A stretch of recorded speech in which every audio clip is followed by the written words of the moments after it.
আসসালামু আলাইকুম বন্ধুরা, ওয়েলকাম ব্যাক মাই চ্যানেল। আমার চ্যানেলে তোমাদের সকলকে স্বাগতম। আজ আমি নিয়ে এসেছি মুরগি রান্নার রেসিপি, ওটা আবার হাতে কষা করে। প্রথমে কড়াই নিয়েছি, কড়াইতে দিয়ে দিয়েছি পেঁয়াজ, তেল, গরম মশলা, তেজপাতা, লং, এলাচ, দারচিনি।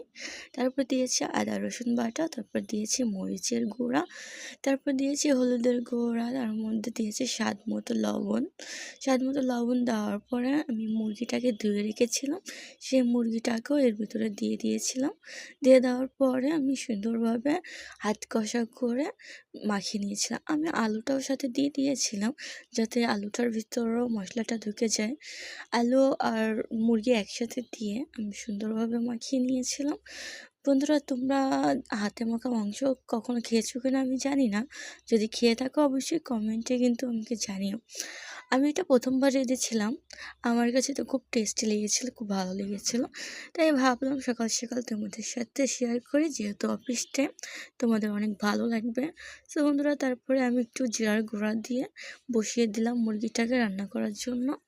আস্তে জালেই বসিয়েছিলাম বন্ধুরা, আমি রান্না করতে গেলে বেশি পানি ইউজ করি না, যেহেতু আস্তে জালে রান্না করি। তারপরে মাঝে মধ্যে একটু নাড়াচাড়া দিয়ে দিয়ে নিয়েছিলাম। তারপর ঢাকনাটা ঢেকে দিয়েছিলাম, আর ঢাকনাটা উঠাইয়া দেখো বন্ধুরা কত সুন্দর হয়েছে। আমি কিন্তু এটাকে অনেকক্ষণ লাগায় কষাইছি, প্রায় 20-25 মিনিট। তারপরে এর মধ্যে কিছুটা পানি দিয়েছিলাম। পানি দেওয়ার পরে এটাকে একটু নাড়াচাড়া দিয়ে নিয়ে আমি এটাকে আবার ঢাকনা দিয়ে ঢেকে দিয়েছিলাম।